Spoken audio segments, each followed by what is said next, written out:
everyone, my name is Victoria Zalipsky and I'm here with Everette Gavrishev, Posternak, and Mehtaab Singh. We are so incredibly excited to be here today at the KCBA Architects office complex in Hatfield and Center Valley, Pennsylvania. It's honestly so surreal to be here, where the plans for the new future Lower Moreland High School came to life and the models and designs of our future new high school were created. Today we will be meeting with a series of individuals who will forever go down in Lower Moreland history as the architects, designers, and masterminds behind the new Lower Moreland High School. One of those individuals is Mr. Mike Kelly. Thank you so much, Mr. Kelly, for meeting up with us today. No problem. Very nice to meet you guys. Mr. Kelly, we heard through the grapevine that originally the plan did not involve a new high school, but rather a new middle school. Is that right? How and why did the plan change? Yes, we looked at all three of your schools in the district. There were a lot of needs in all of them and a lot of ideas that went into the concept that came up with the new high school. We looked at additions at Pine Road, we looked at additions at the middle school, maybe a new middle school, maybe a new stadium. There were a lot of different options that were vetted before the decision was made to build a new high school. How did animation and digital design help KCBA Architects demonstrate that the district would benefit more from the construction of a new high school versus a new middle school? And how did Dr. David Hodges' unique challenge play into your team's efforts to design a high school building that is in the board's vision? Well, that's a great question. There were a lot of images that we were able to share with everyone, because when you talk about an addition at the middle school, where would that go? Well, we were able to show, well, if you move this here, at the district office, which is currently in the middle school, if that leaves, that could become 4 classrooms. Sometimes it's hard for people to visualize those types of things, so we can show them both in animation and in plan and in 3D modeling what that would look like. And I went, wow, that's actually a really nice idea. Or, hey, that's a nice idea, but we kind of like this idea a little better. Let's start exploring that option a little more.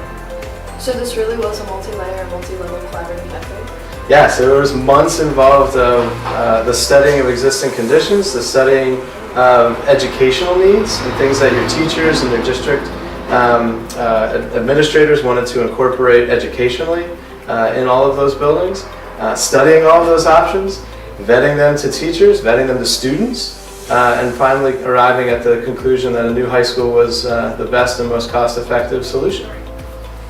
Sophia, I know when we talked originally that you were really excited to see some of the animations and technology that we used. As we mentioned, it was a big team in our office that worked on a lot of those attributes and contributed a lot of their talents to those types of graphics and design ideas. Yes, I was absolutely blown away with all the 3D designs, how KCBA Architects did all the birds, people, in the building. It was surreal. It was absolutely amazing. Well, that's great. We're really proud of what we have, and as I said, it takes an entire team to that. We have a lot of talented people in the office, so why don't we give you a little bit of a tour, introduce you to some members of the team. We can start with Mr. Mike Strohecker. He was our project manager throughout, one of our lead designers on the project, and it'd be great to talk to him. Mr. Strohecker, how do you even begin to design such a large and complicated structure, like a high school building, and then tailor it to meet your client's expectations? Well, a lot of it begins with the site.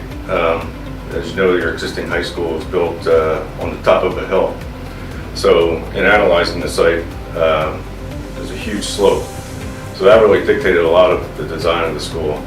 We started in the conference room next door, and a group of us sat around and talked, threw around ideas, and developed a program and a design that incorporated the building so that it stepped up the site and basically met at the existing high school front door. So both front doors kind of talk to each other, so the site and the buildings talk to each other to create a cohesive campus. Mr. Strohecker, what in your opinion has made the design of the new Lower Moreland High School unique, and what do you want future generations to know about KCBA Architects' role in this process? Well, again, the site really dictated a lot about the building. And one of the features that we did, and one of the organizing elements that we did in the design of the school, was create basically a main street. So you have the existing high school front door, you have the new high school front door, and then there's what we termed Main Street, which is a connecting corridor that connects all the floors of the building together. And there's a lot of events that happen along there. You've got the administration, you've got the performing arts and music department. The library is a really neat part of the Main Street space. Basically, it opens up onto the courtyard, and the library isn't an enclosed room, which is a kind of unique concept. It's part of that Main Street space. And then as you go down the hill and down the corridor down Main Street, you end up in the lower commons. So the school is designed to have a lot of open spaces, which is a little bit different than your existing high school. Spaces where teachers and students and staff can meet and collaborate and be a good experience. That's cool. Thank you so much for meeting with us, Ms. Esposito and Ms. Abraham. Can you both please share some of the behind-the-scenes tidbits that made the design of the new Lower Moreland High School special and unique from your perspective? Sure. So something that's super unique about this project is the media center. We designed it in a way to be more collegiate, since this is a high school. You guys are transitioning from your high school years into your college years. And something that was interesting was it's actually not a closed-in space. It is part of what we like to call Main Street, and it's kind of this event space off of Main Street that's open to the corridor, open to the courtyard, open to other classrooms off of the area. And so we just really wanted to give you guys a space for collaboration. You guys are working on a group project, and you guys can come to this space, and there's other groups working on other projects, but really just kind of a gathering space for you guys to use.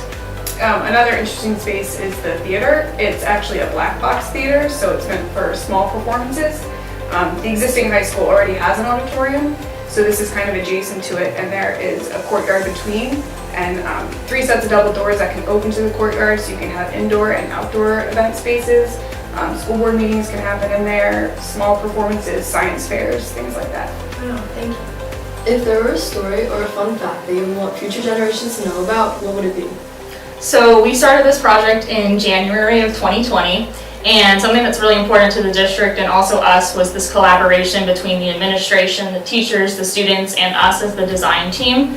So we held a lot of meetings in person at the middle school, at other spaces, to kind of get the feedback from the teachers of what they would want from even students that were going to be occupying this high school, and see what they wanted. A lot of comments about natural light and collaboration spaces.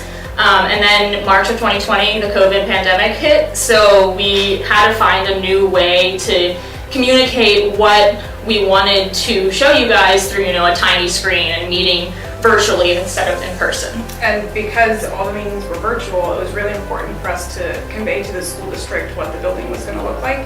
So 360s were important, video animations, renderings, as many ways as we could show the school district what the space was going to look like. It was just really important, and I think it definitely helped in the process.